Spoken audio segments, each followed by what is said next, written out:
How could you sell the condo? I promised it to my wife. Hand over the sale money right now. Devin screamed those words at me with a fury I had never seen in his eyes. Tasha wept behind him, clutching her chest as if she were having a panic attack. But I just took a deep breath and said calmly, "There's a second piece of news you need to hear." As the words left my mouth, I watched my son's face change. First confusion, then fear, then that tremor in his hands that only appears when someone feels the floor giving way beneath their feet. "But Mom," he stammered, his voice cracking, "my wife and I have nowhere to go. We can't live on the street."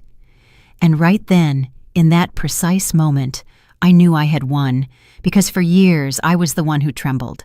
I was the one who begged. I was the one who lived in fear. But that woman doesn't exist anymore. My name is Clara Mae Johnson. I'm 65 years old, and until 6 months ago, I was invisible. Invisible to my son, invisible to my daughter-in-law, and invisible even to myself. I lived in a 2-bedroom unit that my late husband and I bought 30 years ago. It wasn't fancy. The walls had water stains in the corners. The kitchen was small and dark, but it was mine. It was the only place in the world where I still existed as something more than a shadow. My husband, Thomas, passed away 7 years ago. He went in his sleep, without pain, without a goodbye. And since that day, my life had become a silent routine. I woke up at 6 in the morning, brewed coffee in the same old percolator that made a strange, sputtering noise. I swept the floor, looked out the window. I waited. I didn't even know what I was waiting for. Devin was my only child, my only close relative. After his father died, I thought we would get closer. I thought he'd visit more often, that he'd call to check on me, that maybe, just maybe, he'd invite me out to dinner sometimes. But no. Devin had his life. He had Tasha. He had his job, his friends, his plans, and I was just a number on his to-do list, a quick phone call every 2 weeks, an obligatory visit on Christmas.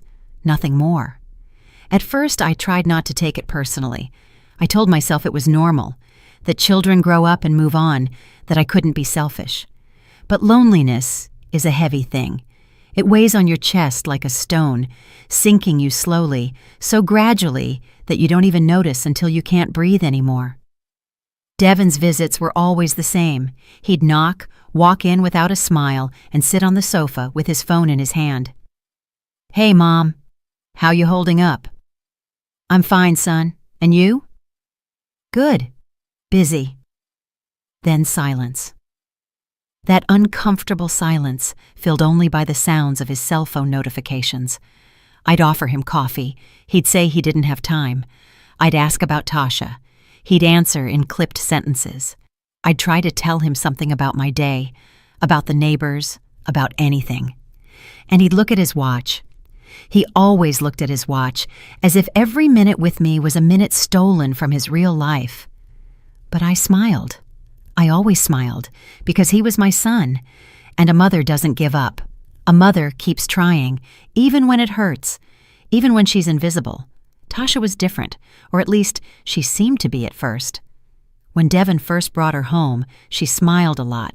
She hugged me, called me Mama Clara in a sweet voice, and brought me cheap flowers from the supermarket. And I, so alone, so starved for affection, let myself be fooled. I thought I finally had someone else in my life, the daughter I never had, someone to talk to. But the flowers wilted, and with them, Tasha's mask fell too. Little by little, I started noticing the glances, those quick looks she'd shoot around the apartment when she thought I wasn't watching. Glances that evaluated, that calculated, that measured the value of everything, the walls, the furniture, the space itself. And then I understood. To her, I wasn't a person. I was an obstacle between her and what she wanted. The insults started subtly, so subtly that at first I thought I was imagining them. One day, Tasha arrived with Devin and said, "Mama Clara, this sofa is ancient. You really ought to replace it." I told her I didn't have the money for that. She smiled and said, "Well, when this unit is ours, the first thing we'll do is renovate everything. When it's ours, as if they had already decided, as if my death were just a pending formality. Another time, they were having dinner at my place. I had cooked for hours. I'd made the smothered pork chops my son loved as a boy, but Tasha barely took a bite and said, "It's a little too salty, isn't it, Dev?" And my son, my own son, nodded without even looking at me. They left their plates almost full, and I, as always, said nothing. I just cleaned up in silence while they talked about their plans, their dreams, their future. A future where I didn't exist. But there was one moment that changed everything. It was a Tuesday afternoon. I was in the bathroom when I heard Devin and Tasha arrive. They hadn't told me they were coming. I heard their voices in the living room, and something in the tone made me freeze. It made me listen. "How much do you think this place is worth?" Tasha asked. "I don't know, maybe $280,000, Devin replied. "With that, we could put the down payment on a real house, a big one." Tasha's voice was filled with excitement. "But your mom won't sell, will she, Devin?" He laughed, a dry, chilling laugh. "Nah, but she's not going to live forever. And when she goes, this place is mine. It's all the inheritance I've got." Tasha sighed, relieved. "Thank goodness, because honestly, I don't know how much longer I can pretend to like her." I felt something shatter inside me, something that could never be repaired. I stayed in the bathroom, my hand over my mouth to keep silent. The tears fell freely, but they weren't tears of sadness. It was something deeper. It was the death of an illusion.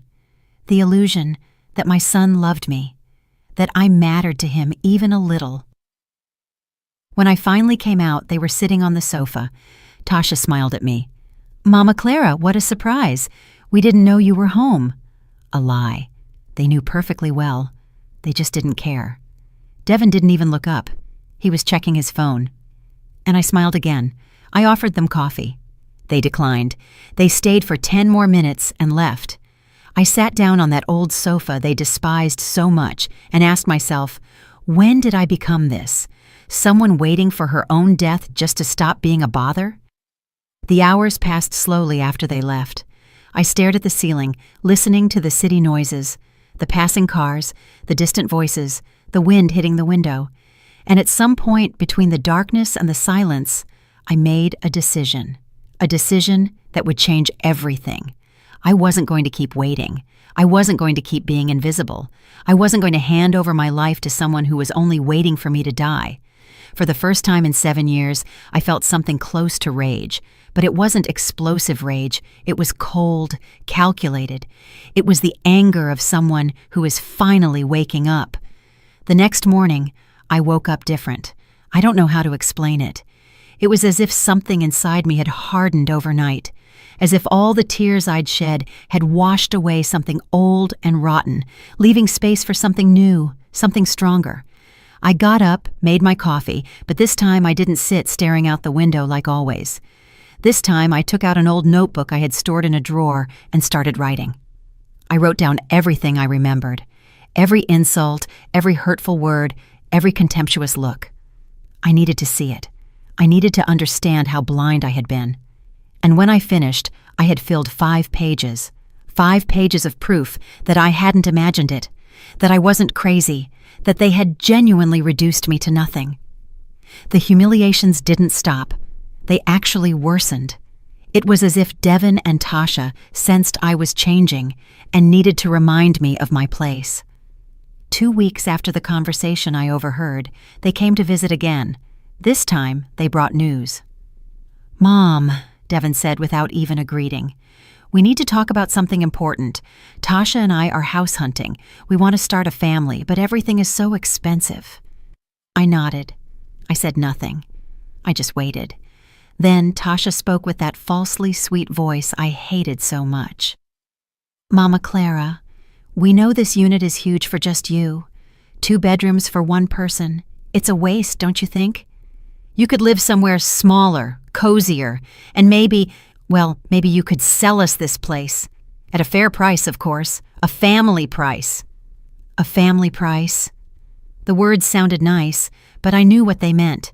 They meant they wanted me to give away my only asset, to hand over the home my husband and I had paid for with 30 years of hard work, just so they could start their lives without making sacrifices, without working hard like we did.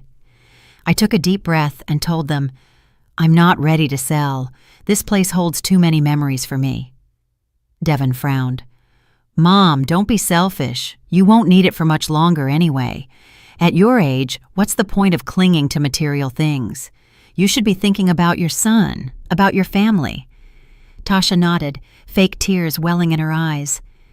"But we were really counting on this, Mama Clara. We'd already made plans." Plans. They had made plans with my life, with my home, without even asking me. And the worst part was, they said it as if it were the most natural thing in the world, as if I owed them my existence. I stayed silent. I didn't argue. I just told them I'd think about it. And they left satisfied, certain that sooner or later I would cave, because I always caved. I always ended up giving them what they wanted. But this time, something was different. This time, as I closed the door behind them, I didn't feel guilt. I felt determination. I felt clarity, and I knew exactly what I had to do. 3 more weeks passed. 3 weeks where Devin called me every day. Not to ask how I was, not to see if I needed anything, but just to pressure me. "Mom, have you thought about what we talked about? Mom, we found a perfect house, but we need the down payment money. Mom, don't be difficult." And Tasha would send texts, long messages filled with sad face emojis. "Mama Clara, I know it's hard for you, but think about the grandkids you could have. Don't you want your future grandchildren to have a good home?" Every message was a blow. Every call was a reminder that to them, I was only a means to an end.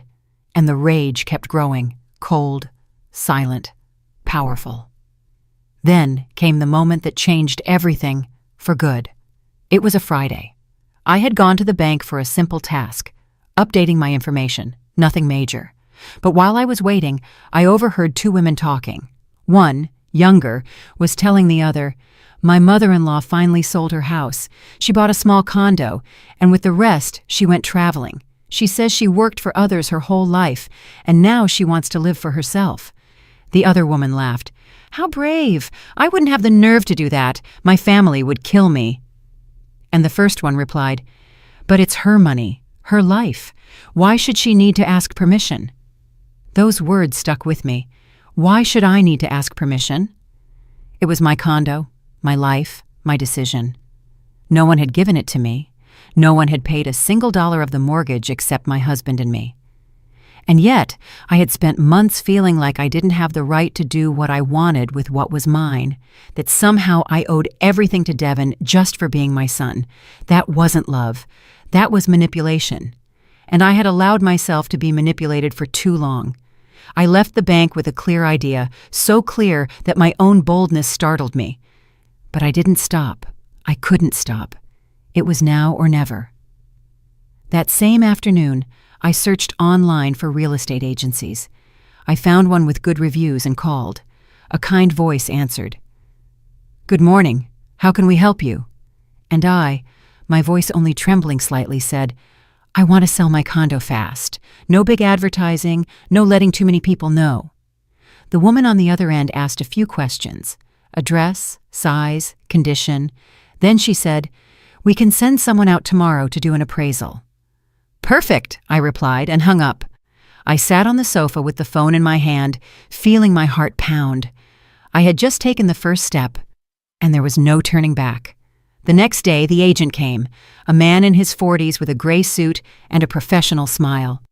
He toured the apartment, took pictures, made notes, and finally told me, "Mrs. Johnson, this place could sell for around $280,000, maybe a little more if we do some minor repairs.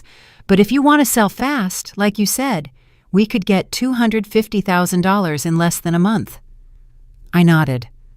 "Let's do it." He looked surprised. "You don't want to consult with your family first?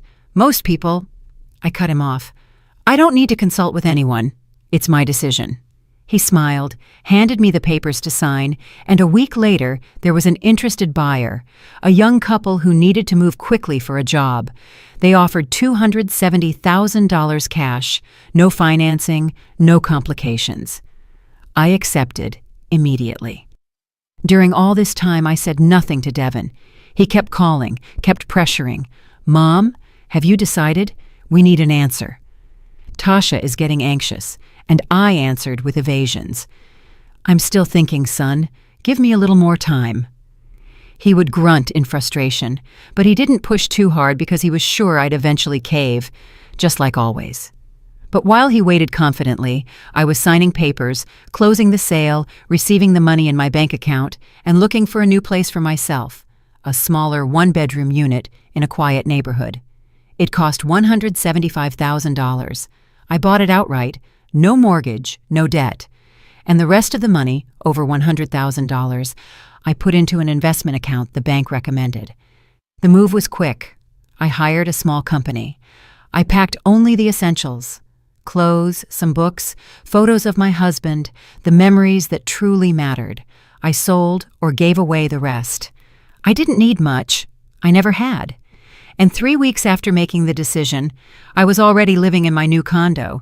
It was small, yes, but it had natural light, a functional kitchen, a clean bathroom, and most importantly, it was entirely mine. No one had a key. No one had set foot in that place before me. It was my space, my new beginning, and for the first time in years, I felt at peace. But I knew the storm was coming. Devin still didn't know anything, and when he found out, all hell would break loose. So I prepared myself. I put all the sale documents in a binder.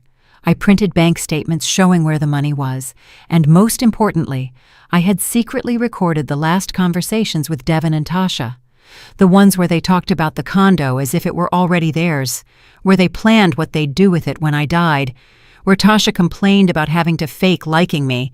I had all the evidence, and I was ready. The call came on a Tuesday afternoon.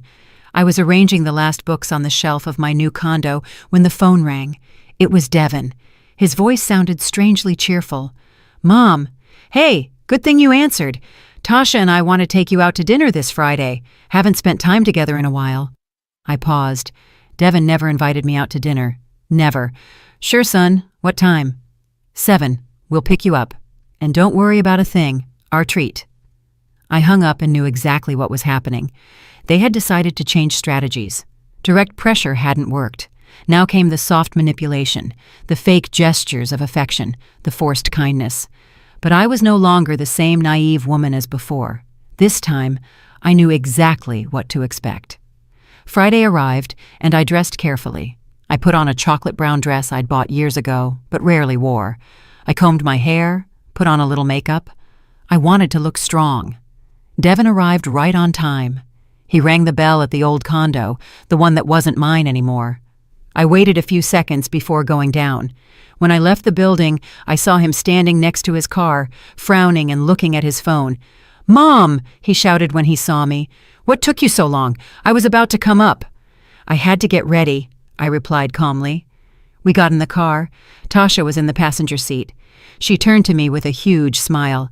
"Mama Clara, so good to see you. You look so sharp." Her words were honey, but her eyes were ice. We went to an Italian restaurant. It wasn't luxurious, but it wasn't cheap either. Devin chose a corner table, away from the noise, away from other people. A perfect spot for a private conversation. We ordered food, pasta for Tasha, steak for Devin. I ordered a simple salad. I wasn't hungry. My stomach was tied in a knot, not from fear, but from anticipation. For the first few minutes, they talked about trivial things. Devin's work, a friend of Tasha's who got married, the weather. I just listened, nodded, and smiled when necessary. And I waited, because I knew the real reason for the dinner would come at any moment. It arrived just as the main courses were served. Devin wiped his mouth with his napkin and looked straight at me. "Mom, we need to talk about something serious. Tasha and I have been thinking a lot, and we're worried about you." I looked up. "Worried about me?" "Yes," Tasha said, leaning forward. You're all alone in that big condo. At your age, anything could happen. A fall, a health issue, and there'd be no one there to help you." Devin nodded. "That's why we thought it would be better if you either moved in with us or if you sell the condo and buy something smaller, safer, closer to us." "Ah," I said simply, and they waited. They waited for me to respond with gratitude, with relief, with that submission I had always shown. But I just took a sip of water and said, "It's very considerate of you to worry about me. I'll think about it." Tasha blinked, confused. "But we need an answer soon, Mama Clara.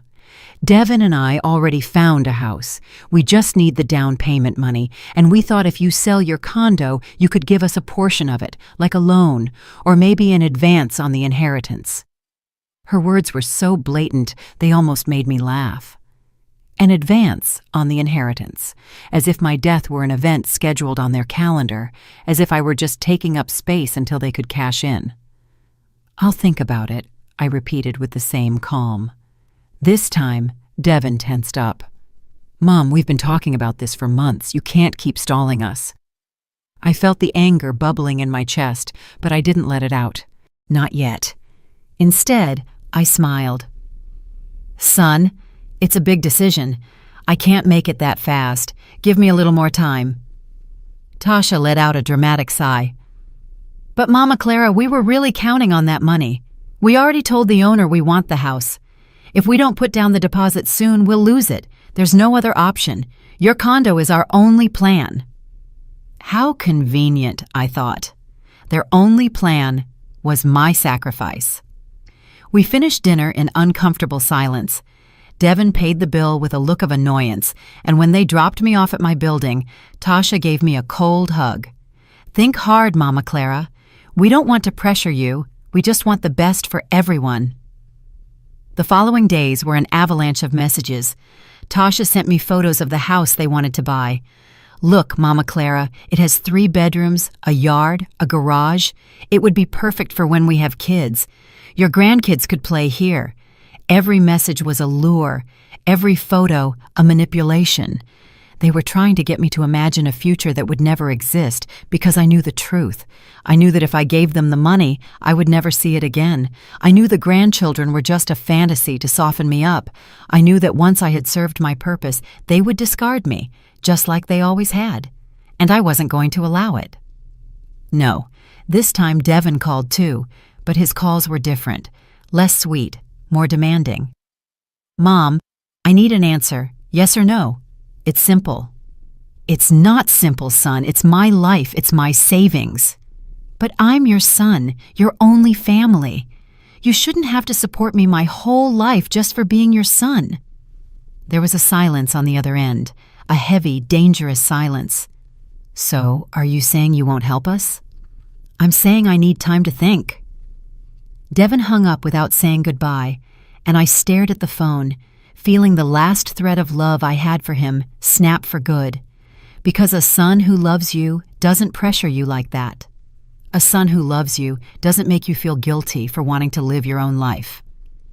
A week later, Tasha showed up at my building unannounced. She rang the bell insistently. "Mama Clara, open up, please. We need to talk." I was about to leave for my new condo. I had left a few things I needed to pick up. I opened the door cautiously. Tasha's eyes were red. She looked like she'd been crying. "Can I come in?" We sat in the empty living room. Most of the furniture was gone. She looked around, confused, but didn't say anything.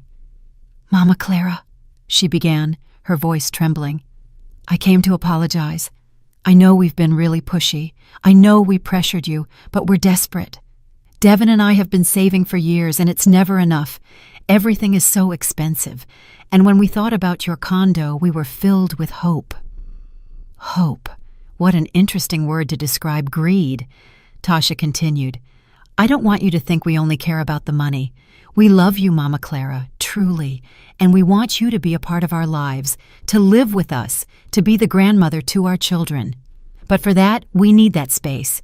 We need that house, and you could make that happen. You could be our salvation." Her words were perfect, rehearsed, but empty. Because if they really loved me, they wouldn't be there asking me to give them everything. They'd be there simply to be with me. Tasha, I said finally, let me ask you something. If I didn't have this condo, if I had nothing of value, would you still visit me? She blinked.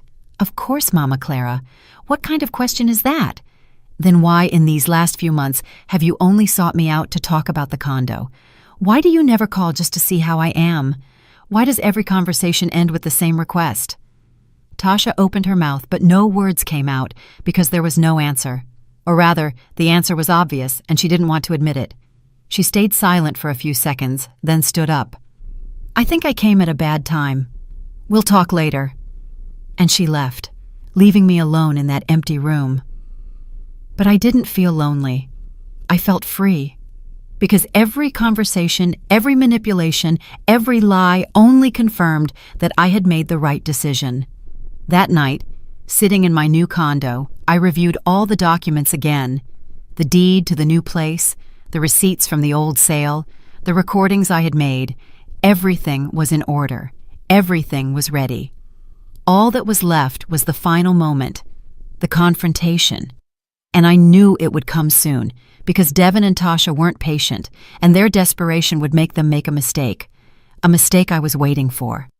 I took a deep breath, drank a cup of hot tea, and mentally prepared for what was coming. Because the war was just beginning, and this time, I had all the weapons. The moment came 2 weeks later. I knew it would eventually happen, that Devin would lose his patience and show up unannounced, that he would try to confront me, to force an answer out of me. That day finally arrived. It was Saturday morning. I was in my new condo, having coffee by the window, watching life pass on the street. My phone rang. It was Devin. Mom, I'm on my way to your place. We need to finish this conversation today. You can't keep avoiding us. I'll be there in half an hour. He hung up before I could answer. I stared at the phone. My heart beat fast, but not from fear. It was pure adrenaline. I had waited for this moment. I had prepared for it, and now it was here. I dressed calmly, comfortable slacks, a cream-colored blouse, nothing special. I tied my hair back, put on my shoes, and headed to the old unit. Yes, I still had the keys. The new owner wasn't moving in until the following week, so technically, I could still go inside. I arrived before Devin, went up the stairs, unlocked the door, and waited. The condo was almost empty. Only a few boxes remained in the corners. The echo of my steps resonated off the bare walls. I sat on the floor with my back against the wall and waited. 5 minutes later, I heard hurried footsteps in the hall. The door flew open. Devin burst in like a hurricane. Tasha followed behind him. Mom, he started to say, but he stopped dead when he saw the empty apartment. His face shifted from confusion to alarm in a second. What the hell is going on here? Where's the furniture? Where is everything? I slowly stood up. I sold it, I said calmly. You sold the furniture? Tasha asked in a high-pitched voice. Not just the furniture, I replied. I sold the condo, too. The silence that followed was deafening. Devin stared at me as if he didn't understand the words he had just heard. Tasha had gone pale. What did you say? Devin murmured. I sold the condo, I repeated, louder this time. 3 weeks ago, the papers have been signed, the transfer is done, the new owner moves in next week. Devin exploded. How could you sell the condo? I promised it to my wife. Hand over the sale money right now. His voice was a shout. His hands trembled. Tasha began to cry. But Mom, how could you do this to us? We were counting on this place. We had plans, we had dreams, and you destroyed them. I stood firm. I didn't move a muscle. I looked them directly in the eyes. This condo was mine. It wasn't yours. It was never yours, and I could do whatever I wanted with it. Devin took a step toward me. His face was red with anger. Don't you dare say that. I'm your son, your only family. That condo was my inheritance. It was the only thing you were going to leave me. Your inheritance, I repeated calmly. Devin, you're 38 years old. You have a job, you have your health, you have your whole life ahead of you, and you were already planning what to do with my things when I died. That's not being a son. That's being a vulture. Tasha shrieked, offended. How dare you talk to him like that? He gave you everything. He took care of you after your husband died." I gave a bitter laugh. "Took care of me?" "Tasha, your husband visited once a month, called only when he needed something, and the two of you spent the last few years treating me like a nuisance, like something you had to tolerate until I stopped existing." "But Mom," Devin began, his voice softer now, desperate. "My wife and I have nowhere to go. We can't live on the street. We need that money. It's yours by right." "By right?" I asked incredulously. "What right? The right to be my son? The right to have been born? That doesn't give you the right to my life or to what I decide to do with what is mine." Devin ran his hands through his hair. He was frantic. His perfect plan had collapsed. "Then at least give us the sale money. If you already sold it, you have the cash. Give it to us. We can buy the house anyway, please." It was the first time in years I had heard him say please, but it wasn't a genuine please. It was the plea of someone who is losing and knows it. Tasha approached me. "Mama Clara, please, think about us. Think about the grandkids you could have. If we don't have a house, how are we going to start a family? How are we going to give you those grandkids you want so much?" "The grandkids I want so much?" I repeated softly. "Tasha, you never wanted to give me grandchildren. You wanted to use the idea of grandchildren to manipulate me, to make me feel guilty, to force me to hand over everything." She backed away as if I had slapped her. "That's not true. We do want a family." "Then what happened to the money?" Devin interrupted. "Where is it?" "In my account," I replied. "I used one part to buy a new condo, smaller, cozier for me, and the rest is invested. For my old age, for my peace of mind, for me."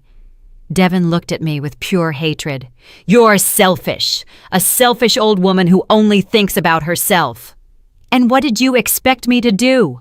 I shouted back. "Give you everything and be left with nothing? Live off scraps, hoping you'd be kind enough to come and see me once a year?" Tasha was sobbing dramatically. "But we wanted you with us. We were going to take care of you." "A lie," I said firmly. "You didn't want to take care of me. You wanted my money, and when you had it, you would have put me in the cheapest assisted living center you could find." Devin shook his head. "You're paranoid. You're making things up." "I'm not making anything up," I said, and then I pulled my phone out of my pocket. "I have proof." "Proof of what?" Tasha asked, her voice shaking. "Of everything. Of every conversation where you talked about me as if I were already dead. Of every plan you made behind my back. Of every cruel word you said, thinking I couldn't hear you." The color drained from Devin's face. "You recorded us?" "I recorded you," I confirmed, "because I needed to be sure I wasn't imagining things. I needed proof that you truly only saw me as a means to get what you wanted." Devin took a step toward me, his fists clenched. "Give me that phone right now." "No," I replied, stepping back. "These recordings are my insurance, just in case you decide to do something stupid." "Like what?" Tasha asked. "Like trying to sue me? Like trying to take away what's mine? Like trying to invent that I'm senile or incapable of making decisions? I've seen enough stories to know how this works." Devin gave a humorless laugh. "You're crazy, completely crazy." "Maybe," I said. "Or maybe I finally regained my sanity after years of letting myself be walked all over." There was a moment of tense silence. The three of us stared at each other. The air was thick with rage, pain, and truths that had finally come to light. Then Tasha spoke, her voice cold. "We'll never forgive you for this. Never." "I can live with that," I replied. Devin pointed toward the door. "Come on, Tasha. There's nothing left for us here." She followed him, but before stepping out, she turned to me. "I hope that money makes you happy, Mama Clara, because it's going to cost you your only family." "It cost me my family a long time ago, Devin," I said. "I just didn't realize it until now." They left, slamming the door. The sound echoed in the empty condo. I stood there, alone. But I didn't feel lonely. I felt victorious. I felt free.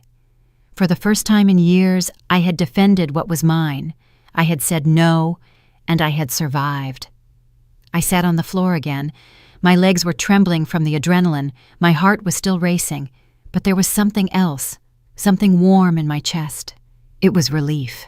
It was peace. It was the feeling of having taken my life back. I stayed in that empty condo for almost an hour, sitting on the floor, looking at the bare walls, processing everything that had just happened. I didn't regret it. Not for a second did I doubt my decision. But there was something in the air, a feeling of finality, of closure. This place had been my home for 30 years. I had cooked thousands of meals here. I had mourned my husband's death here. I had grown old in solitude here, and now, here, I had reclaimed my freedom. I stood up slowly, walked through every empty room, touching the walls with my fingertips. "Thank you," I whispered. "Thank you for everything." And I left, closing the door behind me for the last time. When I arrived at my new condo, the contrast was absolute. The windows let in natural light. The space was small but welcoming.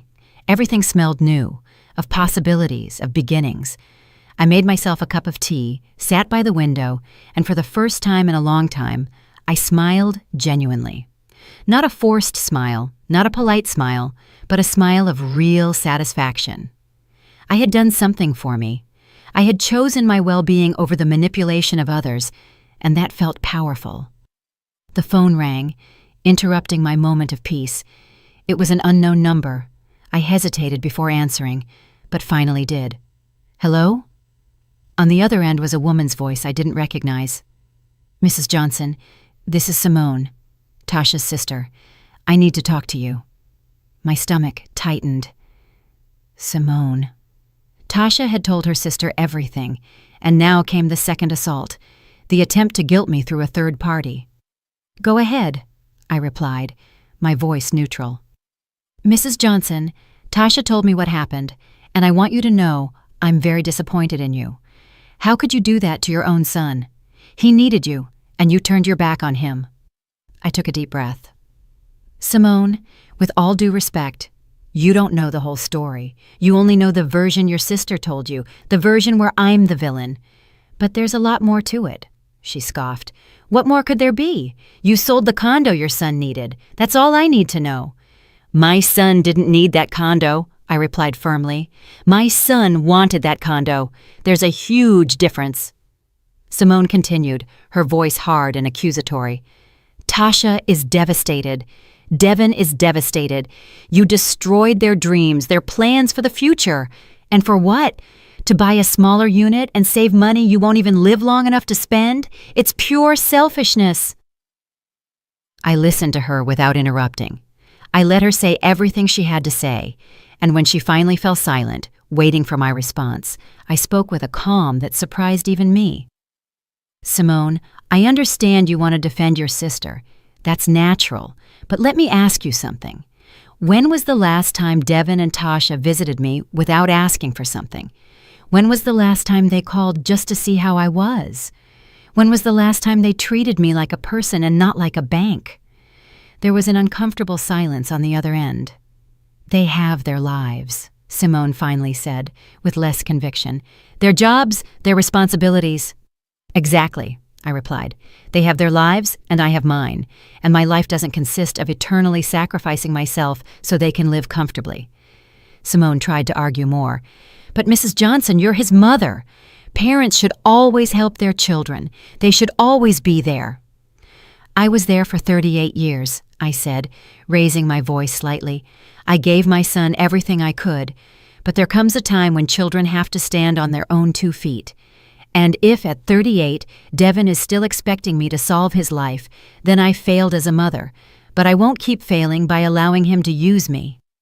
Simone hung up without saying goodbye. I stared at the phone. I knew it wouldn't be the last call, that Tasha and Devin would try to use other people to pressure me, to guilt me, to break me, but I had already made my decision, and no one was going to change my mind. That night, before sleeping, I checked my bank account online. The money was there, over $100,000. It was more money than I had ever had combined in my entire life, and it was mine alone.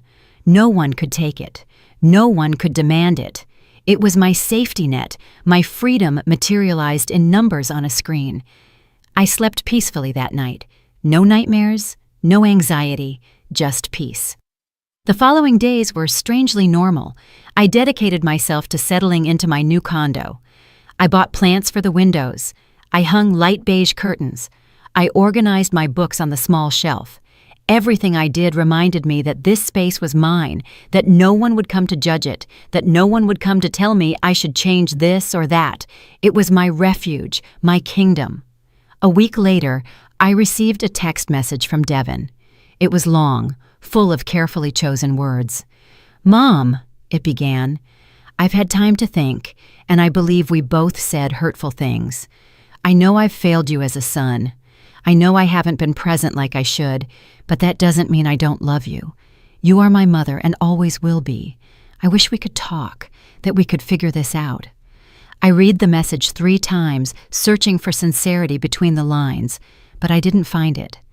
At no point did it say, "I'm sorry." At no point did it acknowledge the real harm he had done to me. It was just a generic apology, one more attempt to get close and see if he could still get something. I didn't reply. I simply put the phone away and got on with my day. 2 days later, another message arrived. This one was from Tasha. "Mama Clara, please don't close the doors on us. I know we made mistakes, but everyone deserves a second chance.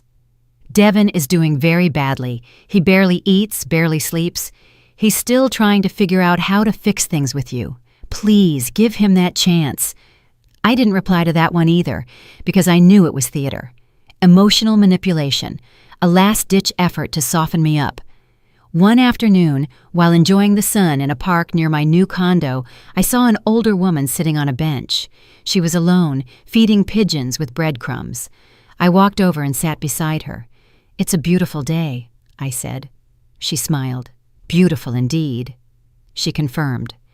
"I come here every day. It's my time for peace." I asked her if she had family. She nodded. 3 children, 8 grandkids, but I barely see them. They're busy with their lives, and I understand. I don't want to be a burden. Her words reminded me of myself just months ago. "You are not a burden," I told her. "You are a person, and you deserve to be treated as such." She looked at me, surprised, and then smiled with tears in her eyes. "Thank you. I needed to hear that." We talked for almost an hour. She told me about her life, her struggles, her disappointments, and I told her mine, about Devin, Tasha, the condo, my decision. She listened without judgment. When I finished, she took my hand. "You did the right thing," she said firmly. "I wish I had your courage, but I'm afraid of being completely alone." "Being alone isn't the worst thing that can happen," I told her. "The worst thing is being surrounded by people who make you feel alone." She nodded slowly, as if those words had touched something deep inside her. We said our goodbyes with a hug, and as I walked back home, I felt something new. Connection, empathy, purpose. I had spent so much time focused on my broken relationship with Devin that I had forgotten there were other people in the world, other stories, other lonelinesses I could share. That night, I made a decision. I would look for activity groups for seniors, classes, workshops, whatever. I needed to build a new life, a life that didn't revolve around my son. I went online and started searching. I found a painting workshop that met on Tuesdays and Thursdays in the afternoon. I had never painted in my life, but something in the description caught my eye. Expression without judgment, creativity without pressure, community without commitment. I signed up before I could regret it. The first workshop was in 3 days, and though I felt nervous, I also felt excited. An excitement I hadn't felt in years, the thrill of starting something new, of discovering a part of myself I had never explored. Meanwhile, the messages from Devin and Tasha continued to arrive, increasingly desperate, increasingly manipulative. "Mom, please, you can't ignore us forever. We're your family." "Mama Clara, Devin is considering therapy. He really wants to change. He just needs your support." "Mom, at least reply so we know you're okay. We're worried about you." Each message was an attempt to reopen the door I had closed, but I was no longer the same woman who let herself be convinced by sweet words. I was someone new, someone stronger, someone who had finally learned that saying no doesn't make you a bad person. It makes you a person with boundaries. And boundaries aren't walls. They are doors you choose when to open and when to keep closed. On Sunday, I received one last call. This time, it was from a number I recognized. It was Brenda, a distant cousin I hadn't seen in years. "Clara May," she said seriously, "Devin called me. He told me what happened, and I want to tell you that I understand your position, but I also want to ask you to consider forgiveness. Family is the most important thing, and holding grudges only hurts yourself." I listened to her words, took a deep breath, and replied, "Brenda, it's not a grudge. It's a decision. The decision not to allow myself to be hurt anymore. And if family is so important, why didn't Devin show it when he could? Why does he only remember family when he needs something?" She didn't know how to respond, and I took advantage of the silence. "I appreciate your call, Brenda, but this decision has already been made." And I hung up. Tuesday arrived faster than I expected. It was the day of my first painting class. I woke up early, had a calm breakfast, and dressed in comfortable clothes. Gray slacks, a soft ivory blouse. Nothing special, but I felt good. When I arrived at the location, it was a small, light-filled room. There were 6 other people, all women, all over 50. The teacher's name was Ms. Eleanor Vance. She had white hair pulled back in a messy bun and a warm smile that made you feel immediately welcome. "Good morning," she said softly. "Today, we're not going to worry about making anything perfect. We're just going to let our hands express what we feel." And so my new life began. At first, I felt clumsy. The brush trembled in my hand, the colors mixed in strange ways on the canvas, but Ms. Vance walked among the tables saying beautiful things. There are no mistakes in art, only discoveries. After an hour, something inside me relaxed. I stopped thinking. I stopped judging every stroke, and I simply painted. I don't know what I was creating. It was abstract, chaotic, but it was mine. And when the class ended, I felt lighter, as if I had let out something I had been holding on to for years. The other women also shared their work. Each one had a story. Each one had her battles, and no one judged anyone else. It was a safe space, a space where I could just be Clara May, not someone's mother, not someone's widow, just me. After the class, one of the women approached me. Her name was Ruth Baker. She had short, curly hair and an infectious laugh. "It's your first time, right?" she asked me. "Yes," I replied. "It shows, but in a good way. You clearly have a lot to get out." We laughed together. She invited me to grab coffee. We went to a nearby cafe, and as we drank our hot cups, Ruth told me her story. She had been married for 40 years. Her husband died 3 years ago, and her children lived in other cities. They visited once a year if she was lucky. "I was so depressed at first," she told me. "I felt like my life was over. But one day, I decided that if no one was going to live my life for me, then I had to do it myself. And here I am, painting, dancing, living." Her words resonated deeply with me. That was exactly what I was doing, reclaiming my life. Ruth became my first real friend in years. We started getting together after every class. Sometimes we had coffee, sometimes we walked in the park, and we always talked about everything and nothing, without filters, without judgment. It was liberating to have someone who understood what it meant to reinvent yourself at this age. 2 weeks passed. 2 weeks of peace, of new routines, of days filled with small joys. But of course, the peace couldn't last forever. One Friday afternoon, someone knocked on my condo door. I wasn't expecting visitors. I looked through the peephole, and my heart stopped for a second. It was Tasha. I opened the door, just a crack. "What are you doing here?" I asked, not inviting her in. Tasha looked different, thinner, more tired. She had deep circles under her eyes. Mama Clara, please. I just want to talk. 5 minutes, that's all. I hesitated. Part of me wanted to slam the door in her face, but another part felt curious. What could she possibly want now? I opened the door fully, but didn't let her step inside. Speak, I said, crossing my arms. Tasha took a deep breath.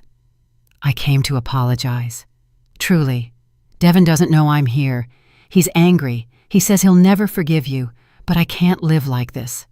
I can't live with this tension, with this resentment. I need you to know that I'm sorry, and that I understand why you did what you did. Her words sounded rehearsed, like a prepared speech.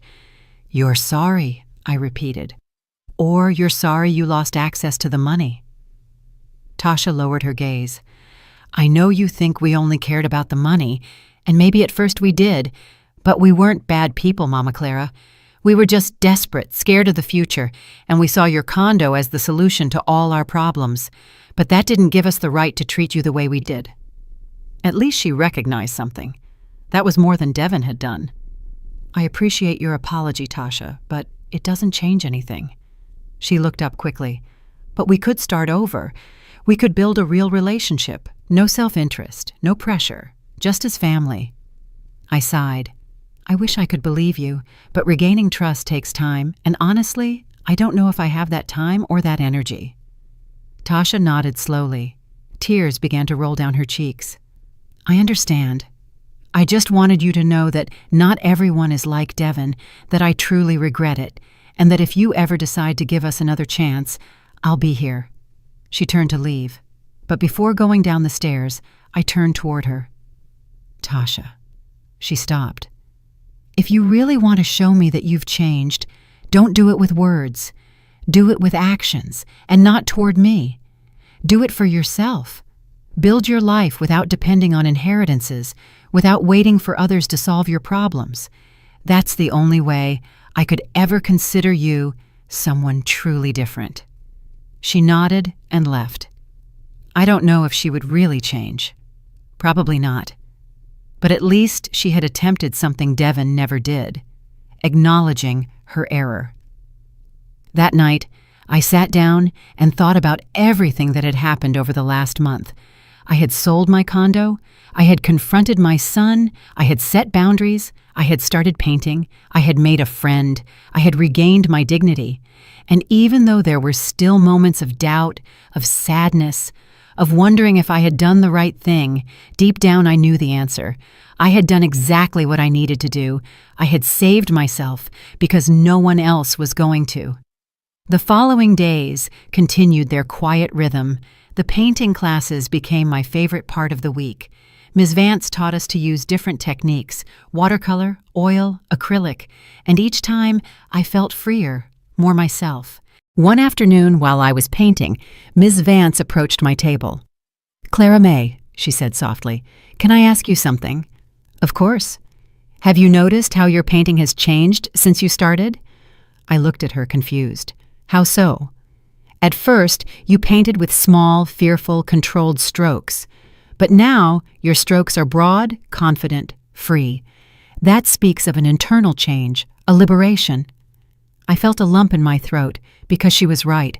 I had changed, and that change was reflected even in things I hadn't noticed. I went through something difficult recently, I told her. I had to make decisions that hurt, but that were necessary. Ms. Vance smiled. The best decisions always hurt at first, but then they give you wings. Those words stayed with me, gave me wings. Yes, that was exactly what I felt, as if after years of being tied down, I could finally fly. Ruth and I started planning a short trip, just a weekend, to a nearby coastal town, to visit museums, to wander aimlessly, to enjoy life without asking anyone's permission. It was a small thing, but it meant everything.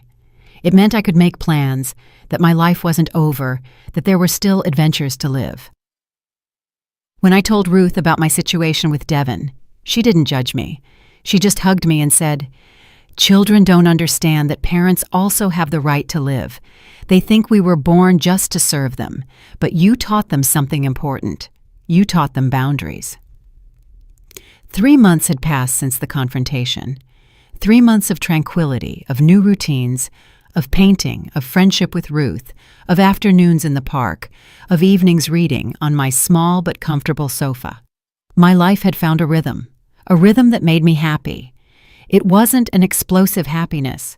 It was a calm, deep, real happiness. But as often happens, just when you get used to the peace, the past knocks on your door again. It was a Saturday morning. I was brewing coffee when the doorbell rang. I wasn't expecting visitors. I looked through the peephole, and my heart paused for a second. It was Devin. Alone. Without his wife. He looked different. Thinner. With an unshaved beard. With dark circles that spoke of sleepless nights. I hesitated before opening, but something in his posture made me do it. I opened the door but stayed in the frame, blocking the entrance. "What do you want, Devin?" He held up his hands in a gesture of peace. "I just want to talk. No screaming, no demands. Just talk, please." There was something in his voice that sounded different, more broken, more real. I let him in. We sat in the small living room. He looked around with a strange expression. "This is your new place?" he asked. "Yes, it's fine. Small, but enough for me." He nodded in silence. There was a long moment of uncomfortable quiet, and then he spoke. "Mom, I came to tell you that you were right. About everything." I raised an eyebrow, surprised. Devin never admitted mistakes. "Go on," I said. He ran his hands over his face. "The last 3 months have been the worst of my life. Tasha and I almost split up. We lost the house we wanted. I had trouble at work because I was so distracted, and all because I couldn't accept that I had lost something that was never mine." I stayed silent, letting him speak. "I went to therapy," he continued. "The therapist made me see things I didn't want to accept. He made me see that I had treated you like a resource, like something I could use when I needed it. I never saw you as a person with your own needs, with a right to your own life, and that's unforgivable." I felt something move in my chest. It wasn't relief, not yet, but it was something. "I'm glad you're going to therapy," I said carefully. "It's a good step." Devin looked up. There were tears in his eyes.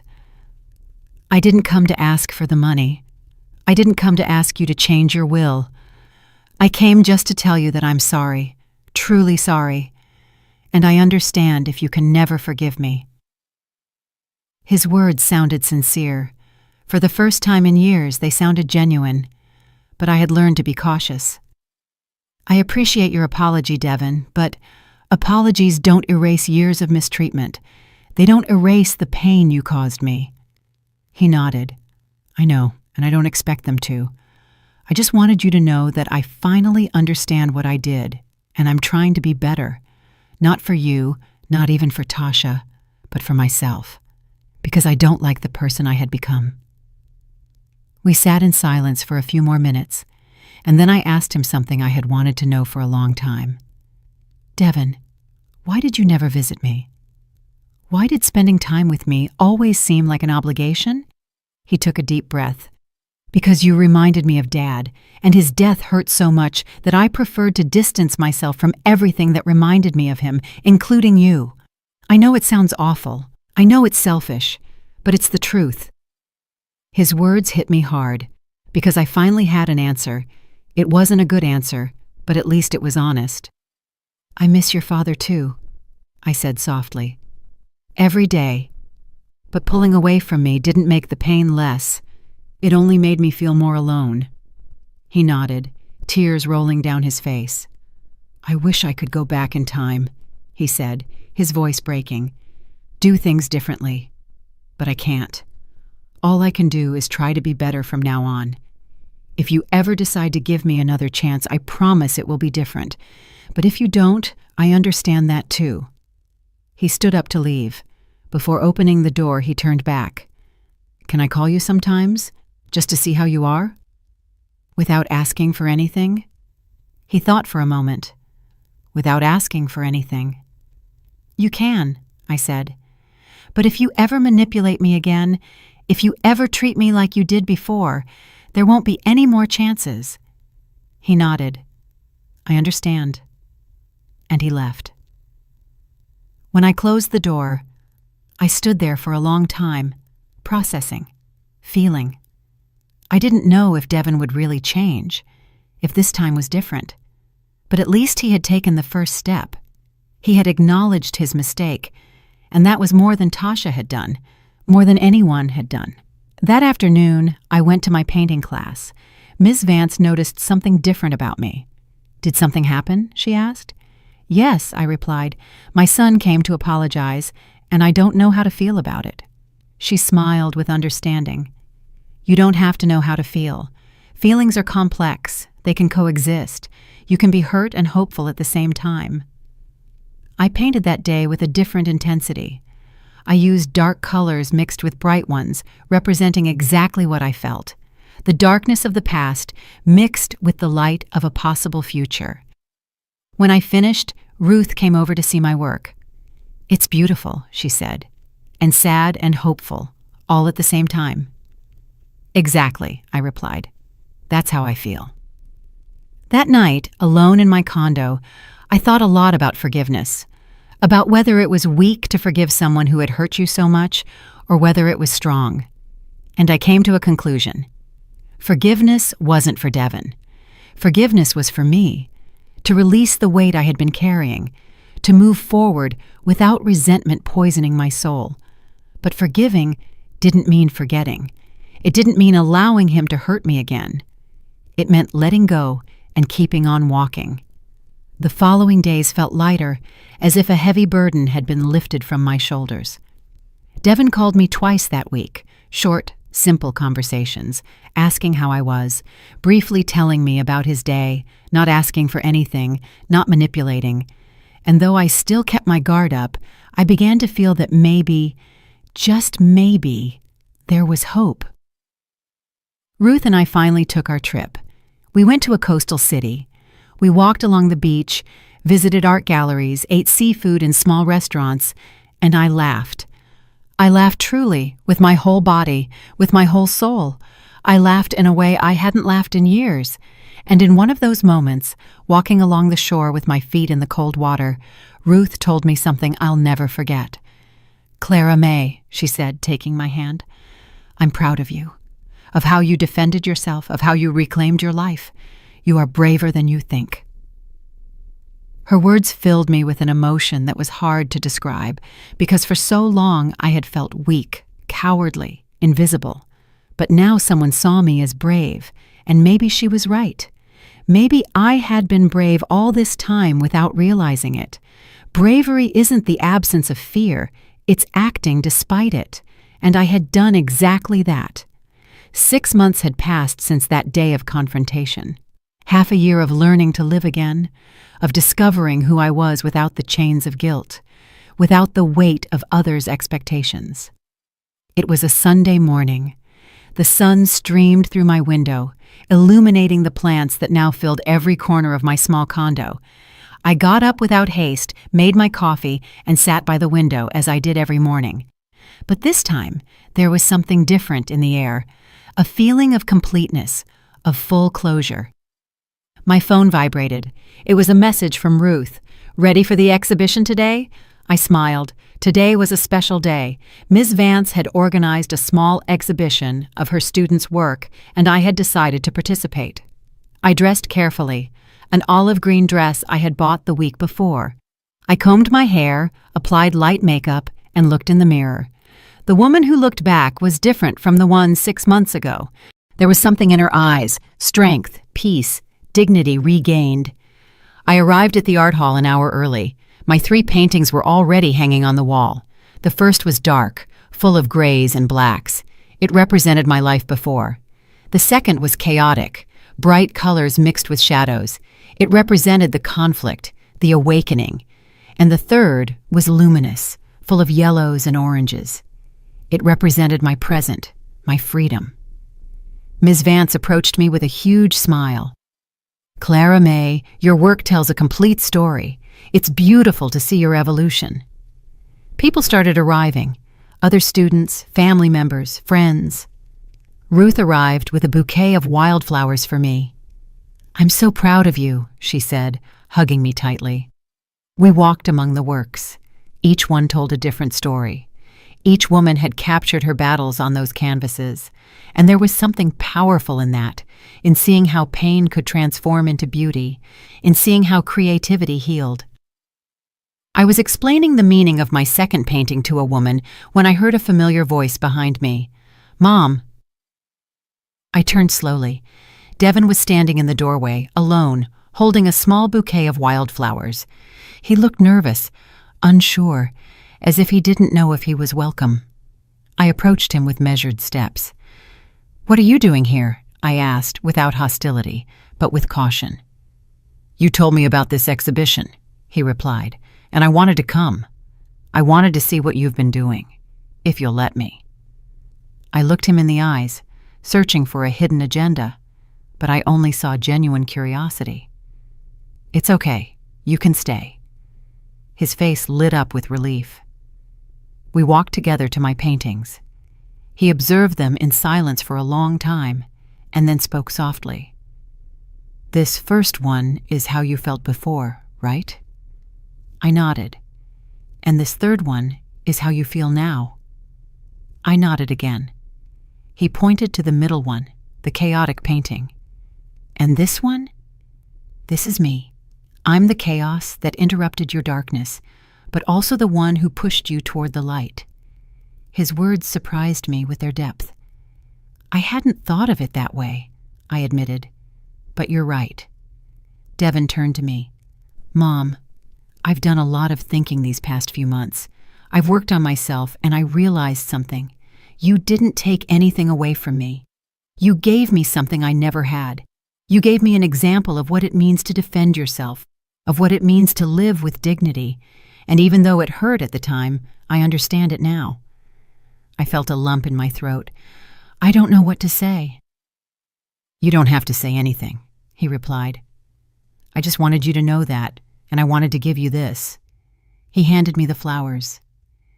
"They're not much, but I chose them myself. No help from Tasha, no consulting anyone. Just thinking about you." I took the flowers with trembling hands. They were simple, but beautiful. "Thank you," I whispered. Devin stayed at the exhibition for 2 hours. He talked to Ruth, to Ms. Vance, to other students, and for the first time, I saw him genuinely interested in my life, in what I had built. Before leaving, he hugged me. It was a different hug. It wasn't the mechanical hug from before. It was a real, heartfelt embrace. "I'm proud of you, Mom," he said, "and I'm sorry it took me so long to tell you." When he left, Ruth approached. "That's your son?" I nodded. "He's changed, or at least he's trying to." She smiled. "Sometimes people need to lose something to appreciate it. Maybe your bravery taught him an important lesson." "Maybe," I replied. "Only time will tell. But it's no longer my responsibility to fix him. That's his own battle, and I have mine. My battle is to keep growing, to keep living." A week later, I received a letter. It was from Tasha. I opened it curiously. "Mama Clara," it began, "I don't expect you to forgive me. I don't even expect you to reply. I just want you to know that Devin and I separated, not because of you, but because we both finally realized that we had built a relationship on the wrong foundation, on expectations, on dependency. Now we are both working on ourselves, and maybe someday, if fate allows, we can be better people. Thank you for teaching me that saying no is also an act of love, self-love." I folded the letter slowly. I didn't feel joy over their separation, but I didn't feel sadness either. I felt neutrality. I felt that everyone was finding their own path, and that was okay. The following months continued their quiet rhythm. Devin called me once a week, simple conversations, no demands, no manipulation, just genuine questions about my life. And I shared. I told him about my paintings, about Ruth, about the books I was reading, and he listened. He truly listened. I don't know if our relationship will ever be what it was, but honestly, I don't want it to be what it was. I want something new, something healthier, something built on mutual respect and not on obligation. 1 year after the confrontation, I was sitting in the same park where I had met the woman feeding the pigeons, and I saw her again, sitting on the same bench. I walked over with a smile. "Do you remember me?" She looked up, and her eyes lit up. "The brave woman! Of course I remember you." We sat together. I told her everything that had happened. She listened intently, and when I finished, she took my hand. "You did more than save yourself. You saved me too. After our conversation, I took your advice. I set boundaries with my children, and guess what? Some got angry, but others understood. And now I have a more honest relationship with them. Thank you." Her words filled me with deep emotion because I had made a difference, not just in my life, but in someone else's. That night before sleeping, I wrote in a diary I had started keeping. Today marks 1 year since I made the hardest decision of my life, 1 year since I chose my dignity over the approval of others. And I can say with total honesty that I don't regret it. I learned that love is not constant sacrifice, that family is not blind obligation, that forgiveness is not forgetting, and that old age is not the end. It's just another chapter. A chapter where I can finally be who I always should have been. I belong to no one now. I am simply me, and that is more than enough. It is everything. I closed the diary, turned off the light, and fell asleep with a smile. The smile of a free woman. Did you like my story? And which city are you listening from? Let's meet in the comments. If you liked the story, you can support me by sending a super thanks so I can keep bringing more stories like this. Thank you so much for your sweet support. I'm looking forward to your comments on the story. On the screen, you can see 2 new life stories that I highly recommend. There's so much more on my channel. Don't forget to subscribe. See you in the next life story with love and respect.